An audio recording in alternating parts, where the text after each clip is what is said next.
Mateus capítulo 5. Temos estudado o livro do Evangelho de Mateus e agora nós chegamos na parte do livro que é uma das principais partes aí onde a gente entra no Sermão do Monte. Nós temos aqui um resumo e então hoje a gente vai fazer inclusive uma introduçãozinha sobre o que é o Sermão do Monte. Mas nós temos aqui o grande discurso de Jesus e talvez o discurso mais famoso da história. É interessante que se você comprar livros sobre discursos ou sobre os grandes discursos da história, normalmente o Sermão da Montanha é o primeiro exemplo de grande discurso que marcou a história. Não só porque, de fato, ele é extremamente profundo e a gente vai começar a partir de hoje, então, a destrinchar o Sermão da Montanha, mas porque ele não existe nenhum outro discurso mais relevante e mais transformador para a história da humanidade do que o Sermão da Montanha. E hoje, então, nós começaremos a estudar o Sermão da Montanha pelas bem-aventuranças. Eu vou ler todas elas hoje eu vou ler... Então agora a gente vai ler Mateus capítulo 5, versos 1 a 12, mas hoje a gente vai ficar só na primeira bem-aventurança, mas eu vou ler todo o texto para você ter uma visão geral do texto. Mateus capítulo 5, versos 1 a 12, a palavra de Deus diz o seguinte: Ao ver as multidões, Jesus subiu ao monte. Ele se assentou e os seus discípulos se aproximaram dele. Então ele passou a ensiná-los. Jesus disse: Bem-aventurados os pobres de espírito, porque deles é o reino dos céus. Bem-aventurados os que choram, porque eles serão consolados. Bem-aventurados os mansos, porque herdarão a terra. Bem-aventurados os que têm fome e sede de justiça, porque serão saciados. Bem-aventurados os misericordiosos, porque alcançarão misericórdia. Bem-aventurados os limpos de coração, porque verão a Deus. Bem-aventurados os pacificadores, porque serão chamados filhos de Deus. Bem-aventurados os perseguidos por causa da justiça, porque deles é o reino dos céus. Bem-aventurados são vocês quando, por minha causa, os insultarem e os perseguirem e mentindo disserem todo mal contra vocês. Alegrem-se e exultem, porque é grande a sua recompensa nos céus, pois assim perseguiram os profetas que viveram antes de vocês. Imagine a seguinte história. Mês de julho, mas o mês de julho não é muito bom porque normalmente é frio. Pensa que é mês de janeiro, mês de férias, e uma família vai para a praia com os seus filhos, e dentre os filhos tem um filhinho lá de 8 anos, onde eles vão ficar uma semana na praia, e ele tem como projeto naquela semana construir o melhor castelo de areia que ele já viu na história. E então no primeiro dia, ele começa a preparar o terreno, e ele começa a formar esse castelo, e tá um sol de rachar, mas esse menino fica todos os dias da semana, desde que eles chegam na praia, às 9 horas da manhã até 4 horas da tarde, debaixo do sol, montando esse castelo. Chega a hora do almoço, a mãe fala: filho, vem almoçar. Não quer, ele quer montar o castelo, não quer brincar na praia. Ele fica a semana inteira, as férias inteiras na praia, montando esse castelo. Quando é lá para quinta, sexta-feira, o tempo vira e a maré começa a subir. E esse menino percebe o seguinte: a maré vai destruir o meu castelo. E à medida que o mar vai avançando, esse menino vai entrando em desespero, esse menino vai entrando em choque, e ele se coloca na frente do castelo e fala: não, meu castelo, não, por favor. E ele começa a rogar para que a dona maré não avance sobre o castelo dele, mas no final, você sabe como termina a história, o castelo destruído, e esse menino chorando, e ele volta para casa completamente desolado, porque o castelo de areia dele tinha sido destruído. Por que eu estou contando essa história? Meus irmãos, infelizmente, essa é a realidade da maioria das pessoas da face da terra. Elas passam as suas vidas debaixo do sol, construindo castelos, dedicando suas vidas para construir coisas que a maré vai subir, vai derrubar tudo e não vai sobrar nada.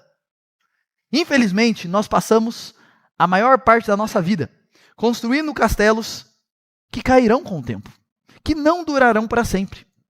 E por que eu estou falando isso? Porque hoje nós começamos e nós iniciamos a jornada para explorar o Sermão da Montanha.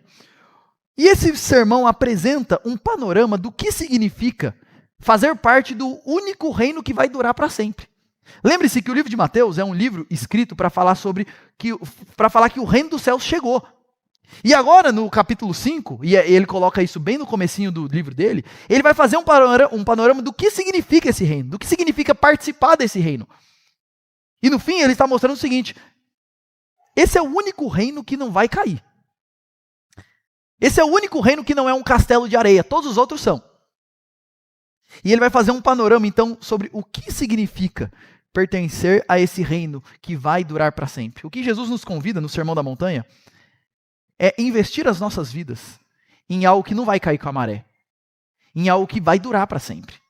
E preste atenção numa coisa, se você dedicar a sua vida para qualquer outra coisa que não seja esse reino, você está construindo um castelo de areia, que vai cair.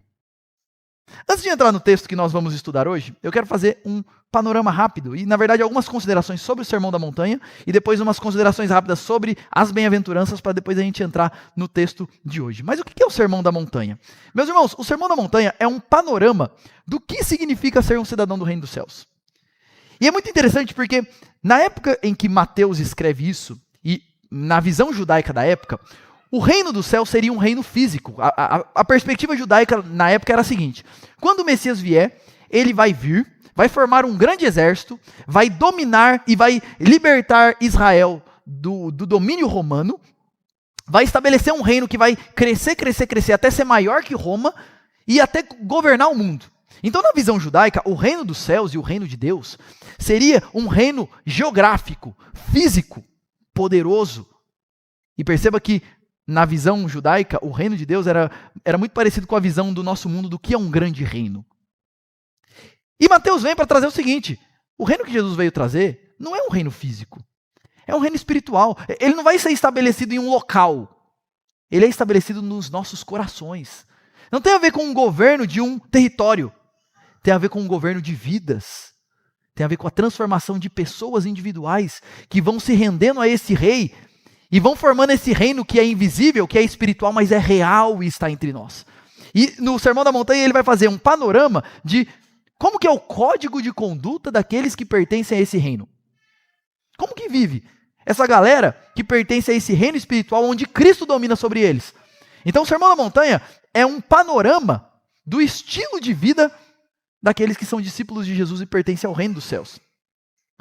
Uma outra coisa importante para falar ainda sobre o Sermão da Montanha é que, meus irmãos, esse sermão é um lembrete de como nós precisamos nascer de novo. Porque se eu quero fazer esse desafio para você, pega essa semana e leia o Sermão da Montanha. Leia o Sermão do Monte, vai do capítulo 5 até o capítulo 7. Leia aí, leia essa semana, leia de novo, e leia de novo, e leia de novo. Com certeza, um sentimento que vai nascer no seu coração é: não dá. Eu não consigo viver isso daqui. Não dá. O meu inimigo me maltrata e eu o amo. Ele me bate na face direita e eu dou a outra face. Não viver ansioso, mas confiar em Deus, buscar o reino dos céus em primeiro lugar, crendo que todo o resto vai ser acrescentado. Não dá para viver assim. É um lembrete de que ou o Senhor vem poderosamente e transforma os nossos corações e nos capacita para servi-lo, ou a gente está perdido. Uma coisa importante para dizer, o Sermão da Montanha não é o caminho para a salvação. O que você precisa fazer para ser salvo? Não. Ninguém consegue. O Sermão da Montanha é qual é o caminho depois que o Senhor se revela a você e transforma a sua vida. Porque o que começa a acontecer, gente, é que quando o Senhor Jesus se revela a nós e transforma a gente de fato, ele começa a colocar novas inclinações no nosso coração. Novos desejos, novos amores. Então coisas que antes eu não gostava, agora eu passo a gostar. Coisas que antes eu desprezava, agora eu passo a valorizar. E o Sermão da Montanha nos mostra, ou o Senhor faz isso em nós, ou nós estamos perdidos. É um lembrete de como nós precisamos nascer de novo. E uma última coisa que eu queria falar ainda sobre o Sermão da Montanha, gente, é que esse é o melhor método evangelístico para a igreja. Sabe qual é o melhor método evangelístico? É você viver essa vida cristã como um cidadão de fato do reino dos céus na terra. Nós vivemos numa época onde as pessoas sempre falam de... Isso daí é uma coisa do passado, do século passado, mas teve uma grande ênfase em campanhas evangelísticas. Hoje nós vivemos em uma época que fala muito sobre você construir uma igreja que é irresistível. E eu vi recentemente uma divulgação de um congresso grande e tal, onde era assim, como criar igrejas irresistíveis. Meus irmãos, a palavra de Deus nos chama não a criar igrejas irresistíveis, mas a ser crentes irresistíveis. Discípulos de Jesus que vivem de um jeito no meio do mundo tão contrastante que chama a atenção das pessoas.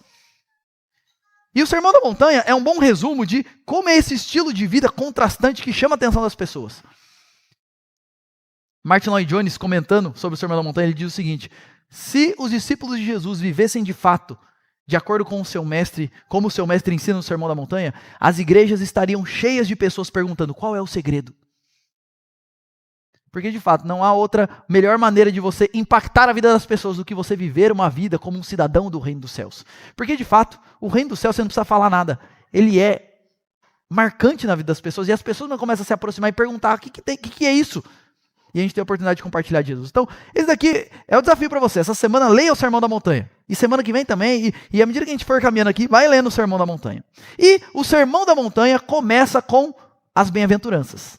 Essas 8 bem-aventuranças que nós lemos aqui, onde ele vai falar bem-aventurados os, e aí ele vai falar de 8 características do cidadão do reino dos céus. E o que são as bem-aventuranças? Meus irmãos, as bem-aventuranças são uma descrição geral de todo discípulo de Jesus. São características que todo discípulo de Jesus vai ter. E aqui uma coisa importante para dizer é que todo cidadão do reino dos céus vai manifestar essas características e vai estar crescendo em todas essas características. Isso aqui é um ponto importante, porque tem gente que fala assim, não, pastor, eu não sou muito do manso de coração, não. Eu sou mais do fome e sede de justiça, sabe? Não, eu não sou... A gente seleciona... Entenda o seguinte, as bem-aventuranças é um conjunto complexo e completo que marca o caráter daqueles que caminham com Jesus. Então, todo discípulo de Jesus vai manifestar todas essas 8 características, e é claro que não de maneira plena, então nós, à medida que a gente caminha com Jesus, nós vamos crescendo nessas características, mas vai estar presentes todas elas. Porque isso daqui é fruto do novo nascimento que o Espírito Santo opera. Não é fruto também do nosso esforço. Não é assim, eu vou me esforçar muito, porque só eu não opero isso em mim. Tanto que a primeira bem-aventurança que a gente vai ver hoje é ser pobre de espírito. Porque tudo começa com eu reconhecendo o seguinte, não dá, eu não consigo. É o Senhor quem opera e transforma o nosso coração. Uma outra coisa importante para falar sobre as bem-aventuranças é que isso daqui não diz respeito a características naturais, mas a qualidades espirituais. E por que eu estou querendo dizer com isso? Porque às vezes você tem alguns temperamentos que parece... aquela pessoa é muito mansa. Mas às vezes isso é por causa do temperamento da pessoa. O texto não está falando de qualidades naturais e nem questões temperamentais, mas de qualidades espirituais. Então, a gente vai, à medida que a gente for explorando cada uma das bem-aventuranças, a gente vai ver que isso daqui não tem um sentido natural. Isso daqui tem um sentido espiritual e é uma característica espiritual que os discípulos de Jesus vão caminhando e vão manifestando à medida que que o Senhor desenvolve a obra dele nas nossas vidas. E uma terceira coisa para dizer ainda sobre as bem-aventuranças é que ele começa dizendo, essas pessoas são as bem-aventuradas. E o que significa ser uma pessoa bem-aventurada? É ser uma pessoa super feliz, porque ela está debaixo da bênção de Deus. Uma pessoa bem-aventurada, a gente poderia traduzir o bem-aventurado como o abençoado por Deus. Aquele que desfruta de fato do favor de Deus sobre a vida dele. Então, o que é ser bem-aventurado? É ser uma pessoa super feliz, não só porque a vida dela dá certo, porque a gente vai ver as características aqui, ele descreve pessoas que estão chorando, que não é uma vida boa.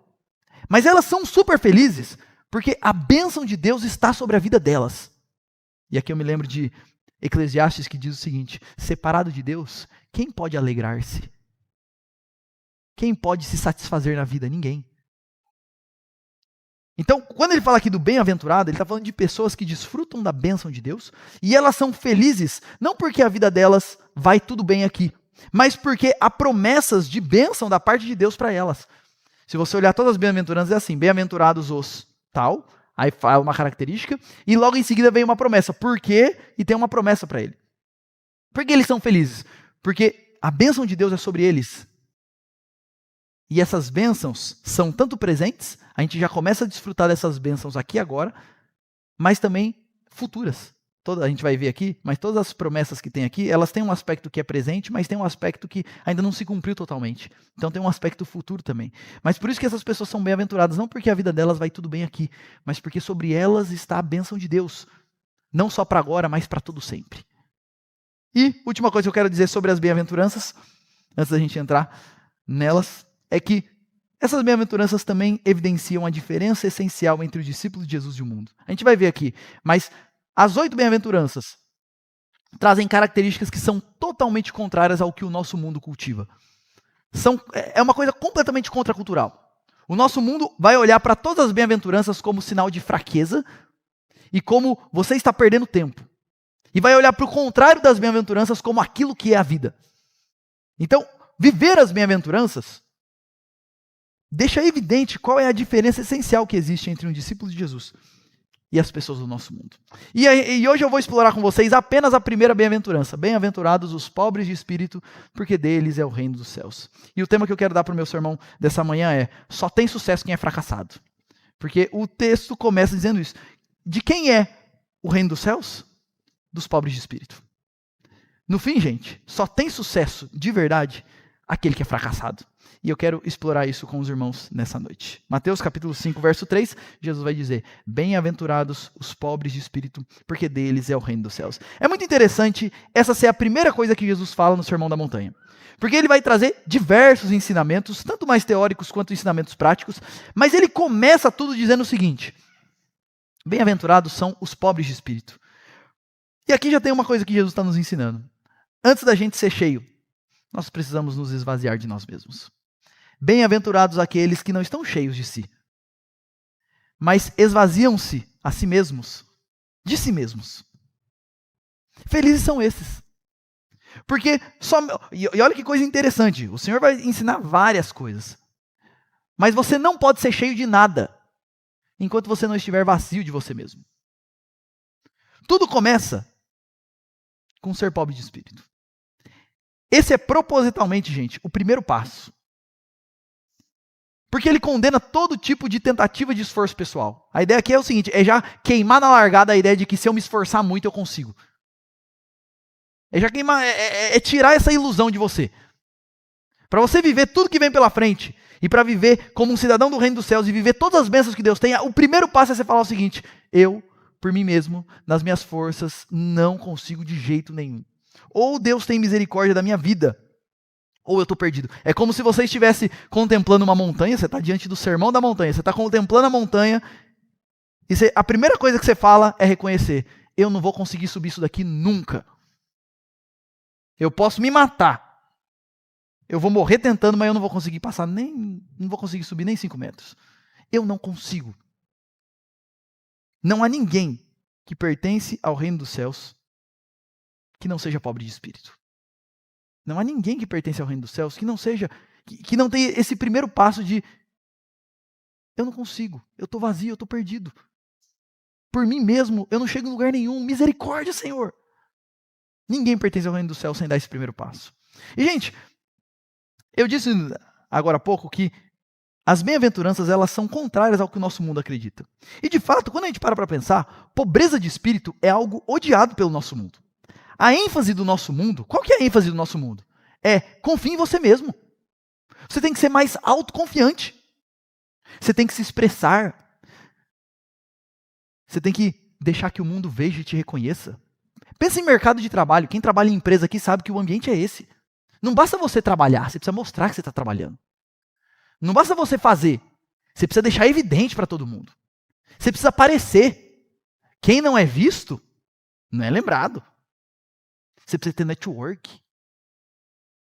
O nosso mundo é assim, gente.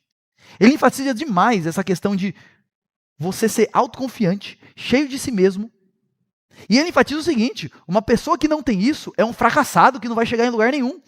Tem baixa autoestima. O importante é você ter alta autoestima. Eu lembro uma vez que eu estava conversando com um rapaz, e ele estava falando algumas coisas extremamente orgulhosas, cheio de si mesmo. E eu perguntei para ele assim: rapaz, você acha que você tem um problema com orgulho? Ele respondeu para mim assim: não, é que eu sou muito autoconfiante. É sério, ele respondeu isso para mim mesmo. Esse é o nosso mundo, meus irmãos. Você tem que... O que é bonito é para mostrar. Você tem que confiar nas suas capacidades. Você tem que se expressar, você tem que ser uma pessoa de personalidade. Esse é o nosso mundo ou não é? É um mundo extremamente cheio de si mesmo. E se você fizer qualquer curso sobre desenvolvimento pessoal e profissional, o que você vai ver nesse curso é: você precisa confiar em você, você precisa se encher de você precisa ir mais longe, você precisa focar, você consegue, você precisa se destravar, o seu maior inimigo é você mesmo, se você acreditar, você chega. Esse é o nosso mundo. O mundo admira pessoas orgulhosas de espírito. O mundo admira pessoas cheias de si mesma. E o mundo não chama isso de orgulho. O mundo chama pessoas orgulhosas de uma pessoa que tem uma boa autoestima. É uma pessoa com uma personalidade marcante. É uma pessoa ambiciosa, é uma pessoa que não se acomoda, é uma pessoa que tem postura, é uma pessoa autoconfiante. O nosso mundo é assim. E nesse contexto do nosso mundo cheio de si mesmo, Jesus aparece dizendo: bem-aventurados os pobres de espírito, porque deles é o reino dos céus. Agora, o que não significa ser pobre de espírito? Para a gente entender claramente o que Jesus está dizendo. Gente, ser pobre de espírito não significa ser uma pessoa tímida, fraca ou retraída. Porque tem gente que pensa isso, que assim, a pessoa que tem um temperamento assim mais tímido, mas é que ele é muito humilde. Não, humildade de espírito não tem nada a ver com isso. Ser pobre de espírito não tem nada a ver com temperamento. Como eu disse, isso daqui não são características de personalidade. São características espirituais. Então, você tem como você ser uma pessoa expansiva e ser pobre de espírito, e você ser uma pessoa super retraída e ser orgulhosa. Então, uma coisa não tem nada a ver com a outra. Inclusive, há muitas pessoas que são muito tímidas, exatamente porque elas estão muito preocupadas com a imagem que ela vai passar diante dos outros. E isso é ser cheio de si mesmo. É ser uma pessoa extremamente preocupada com si mesmo, e por isso ela é tímida demais. Então, pobreza de espírito não tem nada a ver com timidez ou ser uma pessoa muito retraída. Também não significa ser pobre materialmente. Essa é uma coisa, é comum na nossa cultura, quando a gente fala de uma pessoa que não tem muitos recursos financeiros, a gente fala assim, não, é uma pessoa muito humilde. Ok, a gente pode continuar falando isso, mas não é disso que o texto está falando aqui. Não tem nada a ver com isso. Como eu disse, não são características físicas, mas são características espirituais. E tem muito rico, que é humilde, e tem muito pobre, que é orgulhoso. Então, uma coisa não tem nada a ver com a outra. Também não significa você fazer grandes sacrifícios visíveis. E isso foi muito comum na época da Idade Média, a ideia de você fazer voto de pobreza, você se retirar e ir para um monastério, viver uma vida simples, minimalista e papapá. Pobreza de espírito também não tem nada a ver com isso. Não é você fazer sacrifícios visíveis e externos diante dos outros. São características internas, de coração. E também não significa reconhecer suas limitações humanas. É muito comum pessoas que, quando elas começam a estudar bastante, elas chegam à conclusão que elas não sabem quase nada. E a gente costuma olhar para essas pessoas e dizer, nossa, tal pessoa é humilde, mesmo ele sendo doutor em tal coisa, ele reconhece que ele tem muito para aprender ainda. Ok, ele pode até ser humilde no sentido assim de conhecimento, mas humildade de espírito e pobreza de espírito não tem a ver com isso também. Não tem a ver com a pessoa reconhecer que, como humana, ela tem algumas limitações. O que significa, então, ser pobre de espírito? E eu quero trazer 3 características de uma pessoa pobre de espírito. Lembrando que esses são os bem-aventurados. E o meu objetivo aqui é você se avaliar para ver se você está nesse caminho da bem-aventurança e da alegria no Senhor. O que significa ser pobre de espírito? Gente, ser pobre de espírito é você enxergar a si mesmo, antes de tudo, diante de Deus e do reino dele. É você parar de ficar se comparando com os outros e tendo outras pessoas como referência, e você começar a olhar para a sua vida sempre assim, eu estou diante de Deus e do reino eterno de Deus. E quando eu tenho essa perspectiva da minha vida diante de Deus e do reino eterno dele, isso vai gerar pelo menos 3 consequências práticas na minha vida e no meu coração, e isso significa ser pobre de espírito. A primeira coisa, que tem a ver com ser pobre de espírito então, é você reconhecer que só tem um reino perfeito e esse reino não é o seu. Ser pobre de espírito começa com você reconhecer, só tem um reino perfeito. E esse reino não é o meu. Todas as minhas conquistas, toda a minha inteligência, toda a minha beleza, toda a minha carreira, todos os meus diplomas, todo o destaque que eu tenho diante dos homens, isso é nada. Isso é insignificante. Isso não vale nada, não tem importância nenhuma e não tem valor nenhum. Isso passa. É um castelo de areia. Daqui a pouco a maré vem e leva. Não sei se já parou para pensar nisso. Mas, você sabe quem foi o seu tataravô? Sabe o nome dele? Sabe se ele foi rico ou pobre? Teve saúde ou foi doente? A maioria aqui não sabe, eu não sei. Deixa eu te falar uma coisa. Mesmo que você viva uma vida assim, uau, aqui, daqui 2 gerações ninguém nem lembra que você viveu. Como a gente começou o culto lendo, Salmo 90, os dias nossos passam. Nós somos assim. Ser pobre de espírito é você reconhecer isso. Tudo que eu fizer aqui, nossa, é tão frágil, é tão pequeno, é tão insignificante. E por que é importante eu falar isso, meus irmãos? Porque nós passamos as nossas vidas inteiras focados em coisas que vão acabar. E ser pobre de espírito é você reconhecer, é você ter esse olhar de que tudo isso é nada. Então eu não vou viver a minha vida focado nessas coisas. Porque tudo isso passa. Percebe que você se esvaziar de você passa. por você reconhecer que tudo de bom que você acha que você tem, não é grande coisa. É um castelo de areia. Sabe o que é ser pobre de espírito? É você renunciar todos os seus castelos de areia. É você reconhecer que tudo que você já fez é um castelo de areia. E eu não estou falando que é ruim. Mas é você não dar valor a isso como se isso fosse grande coisa. Porque não é. É um castelo de areia. É interessante porque quando Jesus veio, e como Jesus, o ministério de Jesus vira de ponta cabeça os valores desse mundo. Porque na época de Jesus era igual hoje. As pessoas valorizavam o quê? Poder, riqueza, fama, destaque. Jesus chega, pobre, sem fazer alarde, na cidadezinha mais simples possível. O reino dos céus é outra coisa, gente. É renunciar todo o meu reino. Isso é ser pobre de espírito. E reconhecer que só há um reino perfeito, eterno e de valor, o do Senhor. O reino, as coisas que eu fiz, as coisas que eu conquistei, isso não é nada. E aqui eu me lembro de 2 textos bíblicos. Primeiro, Paulo, em Filipenses 3, dizendo o seguinte: se alguém pensa que pode confiar na carne, eu ainda mais. E aí ele vai falar do currículo dele. E aqui ele está falando com um pessoal que pensava o seguinte: não, olha o tanto de coisa religiosa que eu tenho feito, você acha que eu não vou ser aceito diante de Deus? E aí Paulo fala assim: vocês acham que vocês podem se orgulhar na carne das coisas que vocês já fizeram?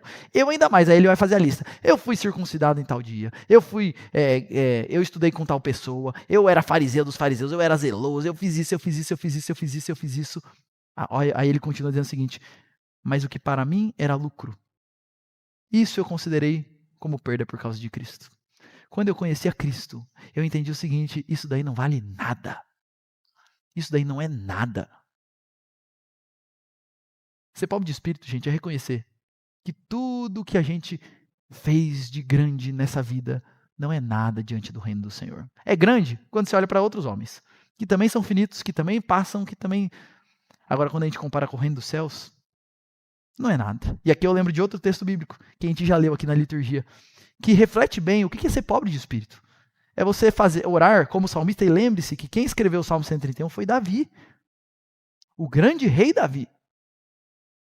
O rei mais poderoso que existiu, junto com Salomão, na história de Israel. E ele vai dizer: Senhor, não é orgulhoso o meu coração, não é arrogante o meu olhar. Eu não ando à procura de grandes coisas, nem de coisas maravilhosas demais para mim. Pelo contrário, eu fiz calar e sossegar a minha alma, como uma criança desmamada se aquieta nos braços da sua mãe, assim a minha alma dentro de mim.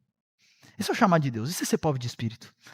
Eu reconheço Deus, e eu não estou atrás dessas coisas, porque o que é perfeito é o seu reino. É só isso que durará para sempre. O que significa ser pobre de espírito? É você enxergar-se diante de Deus e do reino dele e reconhecer que só tem um reino perfeito e não é o seu. Todo castelo que você está construindo é um castelo de areia que vai subir a maré. Às vezes vai ser na terça, na quarta, na quinta ou na sexta. No sábado, às vezes vai ser semana que vem, mas vai subir a maré e vai derrubar tudo. É reconhecer isso. Junto com isso, ser pobre de espírito é você reconhecer não só que o seu reino não é perfeito e só o reino de Deus é perfeito, mas também que você, diante desse reino, está espiritualmente falido. Pobreza de espírito é reconhecer que você é um pecador, e diante desse reino perfeito e glorioso, você não merece nada. Você não merece participar desse reino. O que você merece é ser aniquilado por esse rei. Porque esse rei é perfeito, santo, justo, e você, e eu, um pecador fraco. Ser pobre de espírito é você se aproximar diante de Deus e falar: Senhor, não tenho nada. E é interessante, uma análise que a gente, falando da língua original, é que a palavra aqui para pobre, no texto original, na língua original, tem 2 palavras que eram usadas para pobres. Uma é uma pessoa assim, que ela tem dificuldades financeiras, mas ela consegue pagar as contas. E o outro é um mendigo, aquele que não tem nada, que depende de mendigar para viver, para comer. E a palavra usada aqui é esse do mendigo.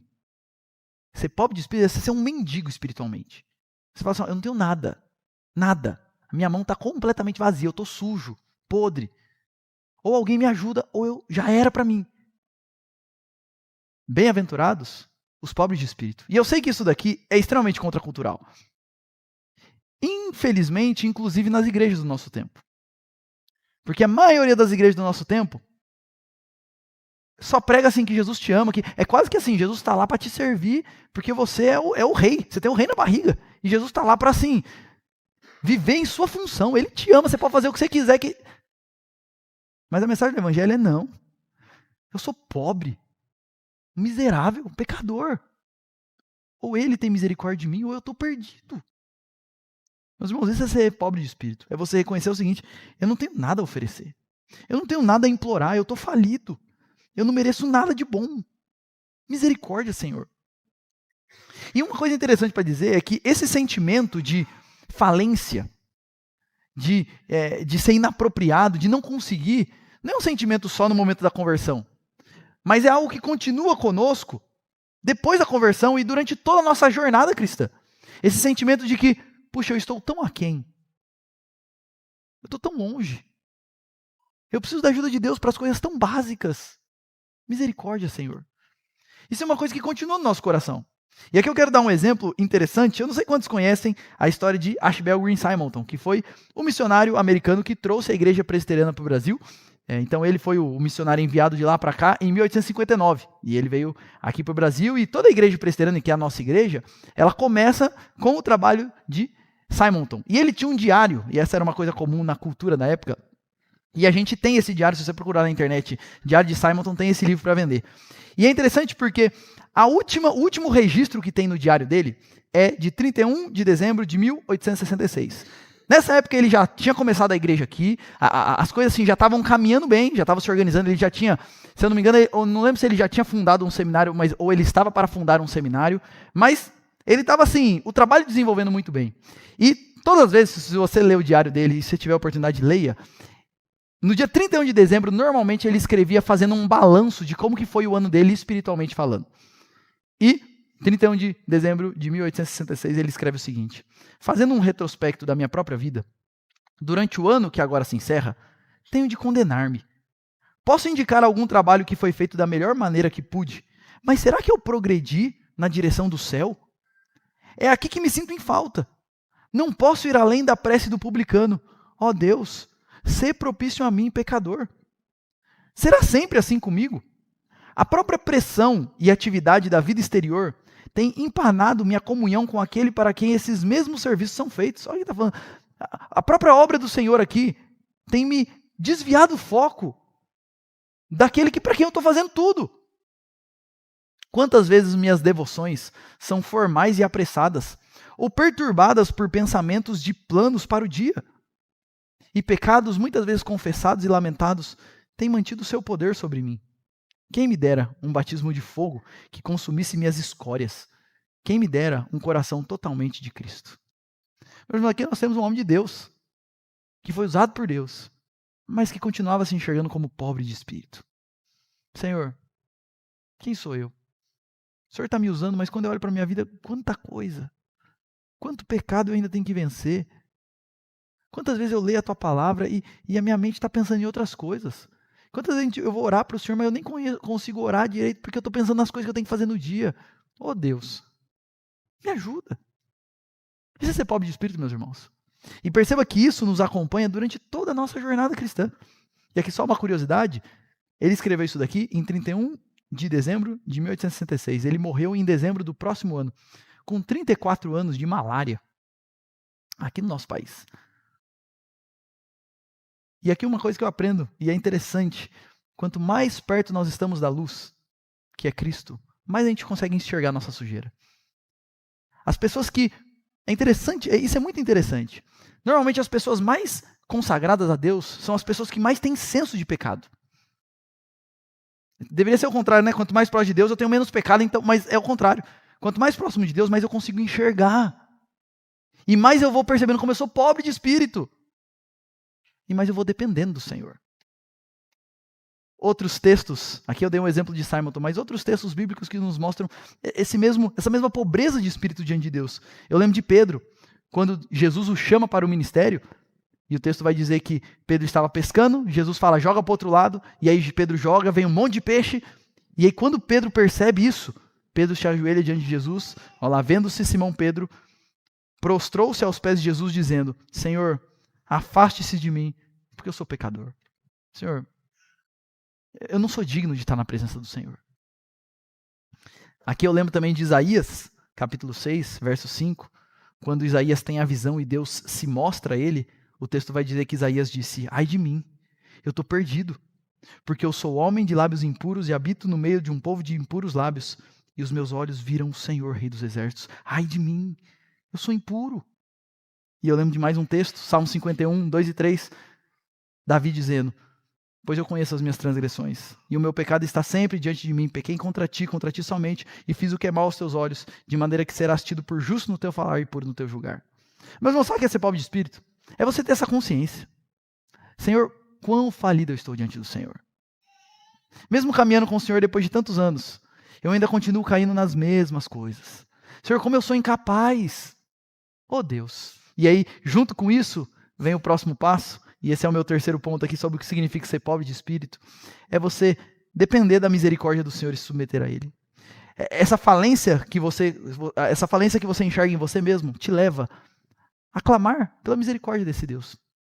E te joga aos pés desse Senhor. Isso aqui é uma coisa importante, porque há algumas pessoas que reconhecem os seus erros, mas elas não vão ao Senhor.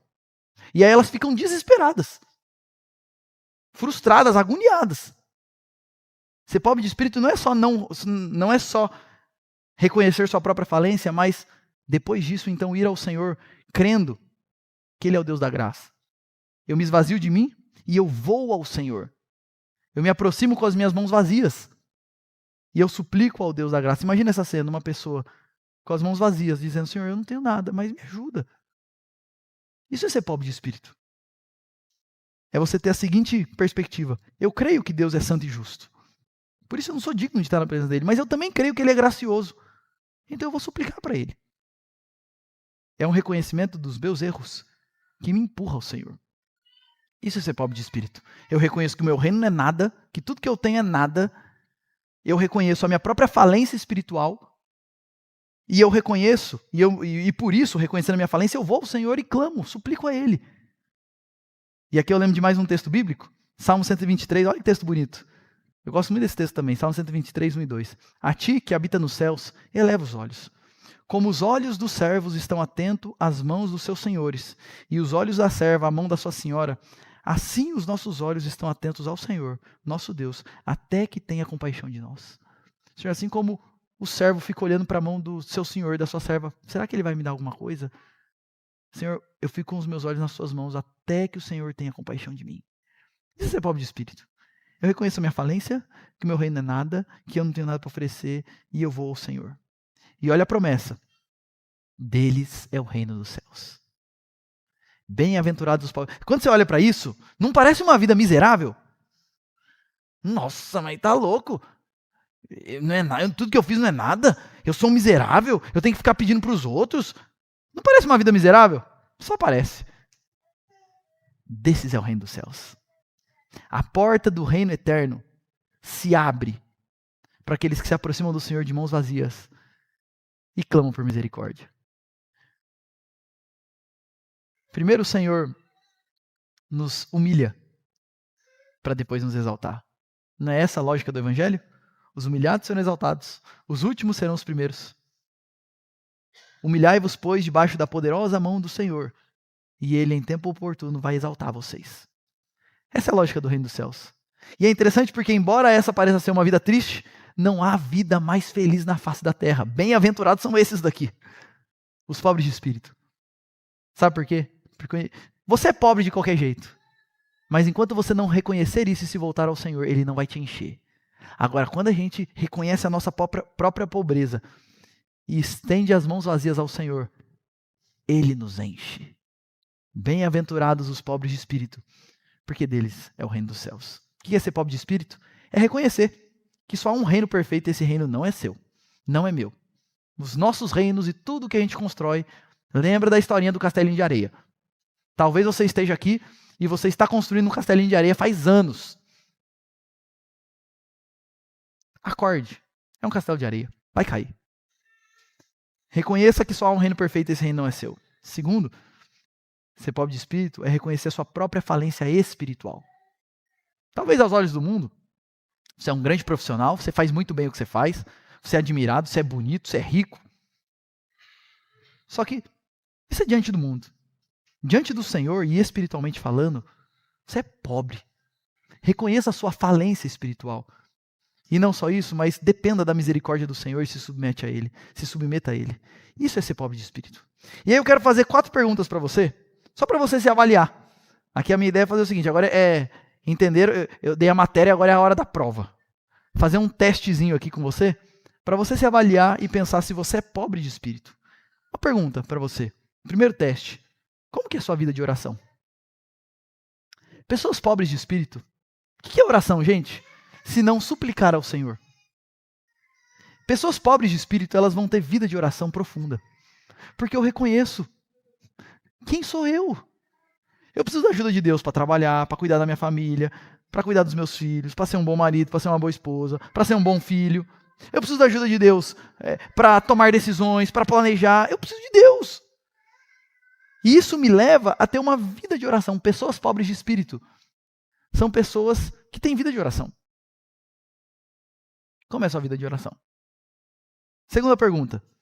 Você é ambicioso por questões materiais ou questões espirituais?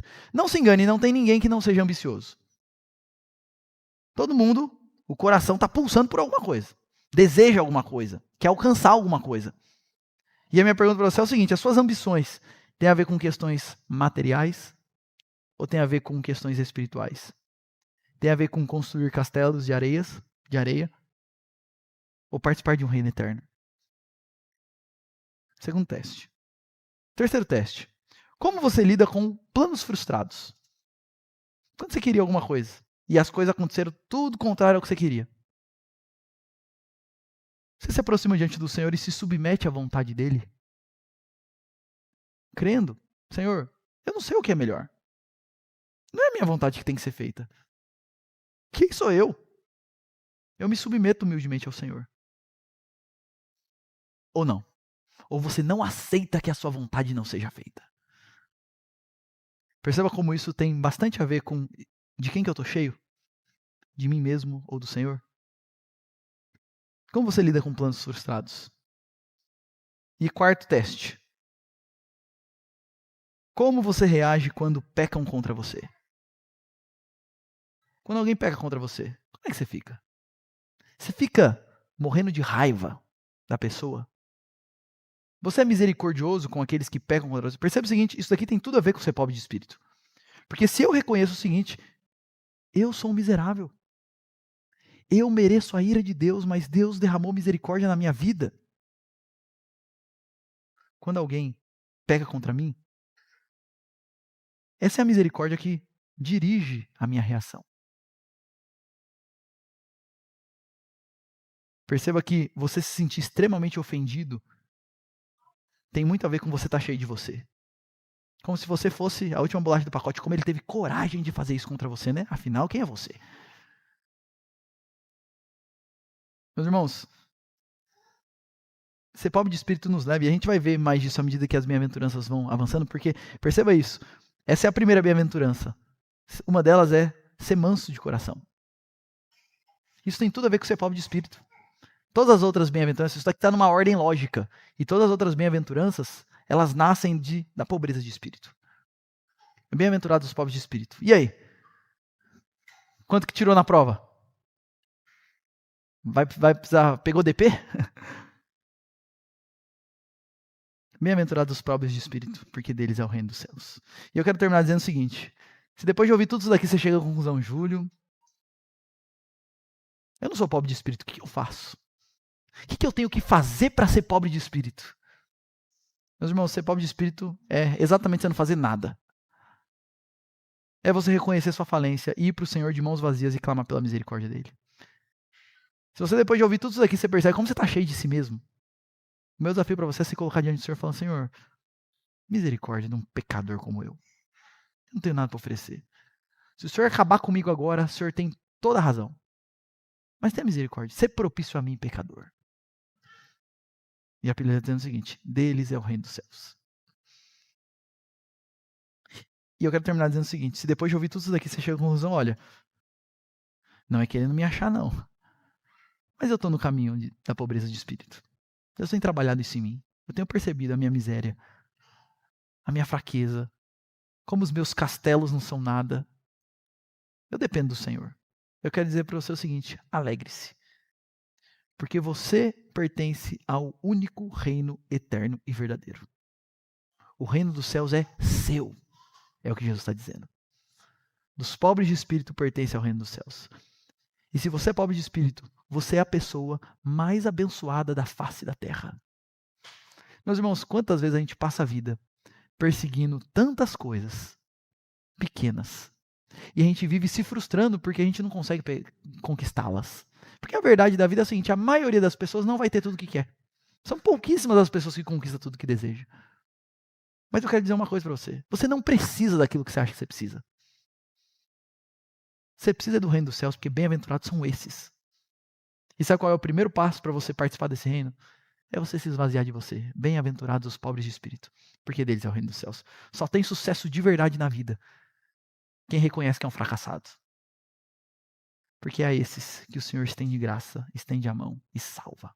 Vamos orar, encerrando nosso culto. Senhor, obrigado por esse tempo que nós podemos ter aqui nessa manhã, meditando na Tua palavra. E obrigado, Deus, porque o Senhor nos mostrou o caminho. E Deus, diante dessa realidade da Tua palavra, que bem-aventurados são os pobres de espírito, porque deles é o reino dos céus. Oh Deus, nós precisamos nos arrepender. Porque nós reconhecemos que muitas vezes nós ainda estamos cheios de nós mesmos. Cheios dos nossos desejos, das nossas ambições, do nosso reino. Quantas vezes nós consideramos as coisas do Senhor como secundárias e colocamos tantas outras coisas menores como prioridades em nossas vidas. Oh Deus, nos ajude. Quebranta o nosso coração. E esvazia-nos de nós mesmos. Nos ajude a sermos pobres de espírito. Que, como a Tua palavra diz, são esses os bem-aventurados. E são esses que pertencem ao reino dos céus. Nos ajude a crescer nisso, Deus. A crescer nessa verdade.